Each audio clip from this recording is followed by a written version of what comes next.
So this is the image that I've been asked to restore, and I thought it'd be good to kind of document this process. I do some small curating for a storefront that has some of my work, and I was asked by the store owner if I could salvage this painter. It's by another artist, and it's a very beautiful piece. Most artists, it's a nightmare when you have to do anything to transport your artwork, because it's always liable to get damaged depending on the care and how it's taken care of or not taken care of. Now, I started the process already, and what you can see is this is what I was asked if I could repair this. If I did not film this in the stage where it is now, you could literally see right through this picture, and this was an opening here, and you could see the fibers and whatnot. You could still see them there, but before I did the repairs, you could literally look right through this portion all the way through whatever would be behind this picture. So as a problem solver, I took on the challenge and I just looked it over. I thought I would get creative with how I would try to restore this picture. But this piece has a lot of texture, which will be good. In my opinion, I can use that to be of a benefit to try to hide the crack so you won't see where it's split. And I'm just going to use the texture and the elements of what's already going on in this picture. I'm going to try to fill in these cracks and crevices to give a sense of what could be done even if you have mishaps with pictures in your own personal home. So let's take a look at the back. Just focus in detail on this crack just to give an idea of what it's looking like in its current state. So what I did to stop it from having any more stress applied to it was, there's several ways you can do this, but I'm just going to tell you the way I did it. The typical way of you doing this is the back of the piece now. Let me point out something else that was going on with this picture here. This portion of the picture had also was stressed, and it had pulled away. Some of the staples had come out of the piece as well. And so with my staple gun here, I was able, this is a heavy duty stapler gun. You can get this off of, any arts and crafts store. They're very handy if you stretch canvases or want to repair canvases. And you could just see right here, you'll see the variations or the differences, and this doesn't matter because this is on the back of the canvas, but that's what the original staples look like. And when I came along to repair, I started right here from where the hanging piece is, and I stapled from this top portion all the way down to the bottom portion here. I re-stretched it because it was actually hanging off the canvas a bit. And then once I re-stretched it, I very delicately went back into securing it with the staplers that you see here. You can see. But now the piece is nice and secure. So I took a regular piece of canvas. I had an old canvas. I cut it, I measured this and cut it out and got it as close as possible. To make sure that the crack wouldn't spread anymore, I actually used some small Gorilla Glue, or you can use like a super glue gel. And I went along that crease just to ensure that that wouldn't stretch anymore.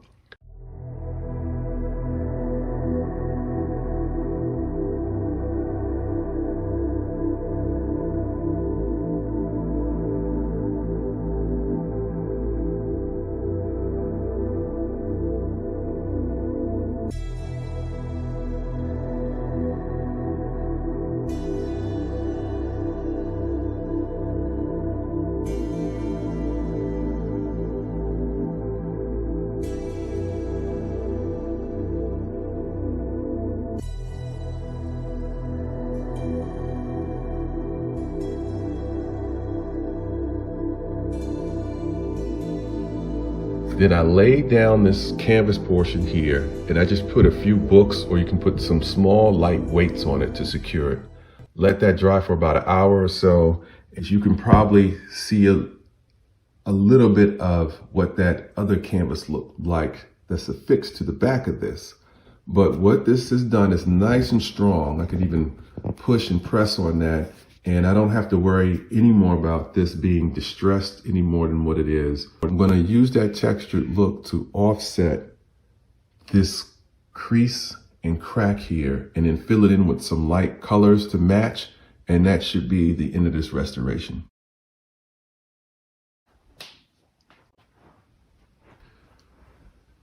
So I'm showing this piece to see what a completed tear can actually look like. I moved here, and to my surprise, I don't know if the movers did it or it was something I did, but this is a 2-panel piece, personal piece that I did for myself. My surprise, there was actually a couple of tears on this picture, and you can see in the armor of this soldier here, or warrior, there's actually a split there. But because it's not going to be moved, I'm not worrying about that tear getting any worse. But what was significant and what was a surprise, when going to hang this and getting settled, you can probably see it there, maybe you can't, but there's a big split right there. And it was fine enough to where I didn't notice it until I was going to hang this piece, and I'm like, oh my God, how did this get here? But I did my best to repair it with what I'm going to be doing with the restoration of this piece. And I thought I would just show you how it could be done. And because it's my personal piece, I just didn't want that tear to be any larger. And I did it the same way. This is on the back. I'm not going to take this off, of course, but it's spray adhesive canvas that was used. And that piece of canvas was used, and it's probably like, I don't know, maybe 1 inch wide, and in width it covers, I made sure I covered enough to ensure that split didn't get any larger or any worse. But you can kind of see some of the glue adhesive there. And then once that was dried and cured to a point that I felt comfortable, I just went back in and overlaid some of the actual paint and marker work that's in this picture to cover it up. So it's one of those things, if it's not pointed out, people won't really see it or even notice it. But the goal and objective was just to make sure that the canvas is repaired to the point that it doesn't get any worse. So this is the picture that's pretty much almost complete. The hard part has been done. As mentioned before, you can see there's a close-up of what the repairs are that I've done to stop the stretch. You can even see some of the fibers, but all this now has been sustained by being glued. I have gray, and I'm gonna do a little black here and some of the red and white, and that's all you need, and I should be done. I take my palette knife here. I already have the paint already in my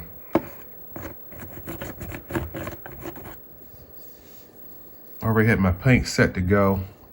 I'm just going to spread that in. It doesn't have to be perfect. As I mentioned before, there's some variations of color, and what I can do is help just spread that out. So this color gray here, as a matter of fact, I can mix a little white into that to even match that better. I have some smaller brushes here. The easiest parts, like this red here, I'll just go inside here, touch that up. So you'll see what this looks like once it's completed. But the fun part about this too is I can alter the piece slightly to where you're not going to even notice it. So even though there's not any red in the crevice here, I can use that red to help hide that portion of where the split is, because that's the primary goal, is just to get rid of that. So as I go here, I'm gonna bring some of that out. I'll even add some extra red here to get rid of that white that's in the inner portion there. And only, if you're not really looking close at this, you're not going to even really notice that there is a crack or a split in this canvas. Because you do this the right way, that crack can actually even be something that people would even think that's intentional. Same thing with my black. Come in and fill in that crack, that crevice there. Look how that works. It works perfectly. That's pretty much filled in. You see what I'm doing? I'm even accentuating and pulling out a little bit, or adding a little additional black there. You're not gonna, it blends in so well, you're not gonna even realize that that's something that was not a part of this painting. I'm going in with the brush instead of the palette knife now. Mixing in some of this white.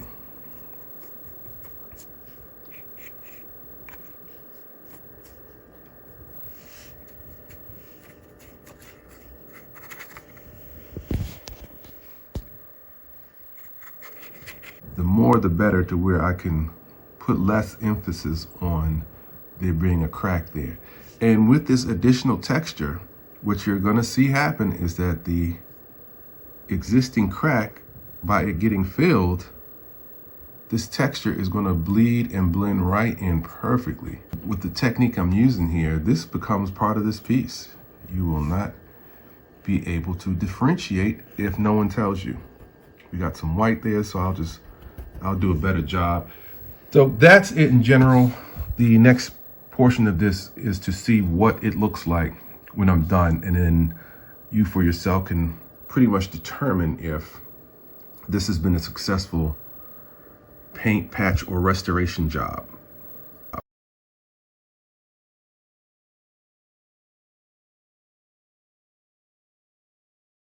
And here is the actual final product. This is the complete restoration. You can see some of the close-ups that I have. Here's the piece in its entirety. So you be the judge. I'm gonna get even closer, but I wanted to show from a distance. This is what you're looking at. Because once again, this is done to a point where you can't even really tell if it's not mentioned, because there are certain other aspects of this piece that are raised from a textural standpoint to bring out and accentuate and add to this piece. And I was able to kind of use that to have that almost look as if it's part of the picture. Here's the tear. That's part of the tear there, and it looks very, to me, as part of the picture. There's some of the back portion there. Right there you can see where I applied a portion of canvas with spray adhesive. Glue was put into the seam to give it additional support. And this is what it's looking like. So I'm just pan around. That's where the split started. Now, if I wanted to, I could go back into this with maybe 2 or 3 other applications. I don't think it's necessary, because in my purview and from what I'm seeing, is not necessary, and it's complementing and adding to the piece. I feel very pleased at how this turned out, and I thank you for watching. Please like and subscribe.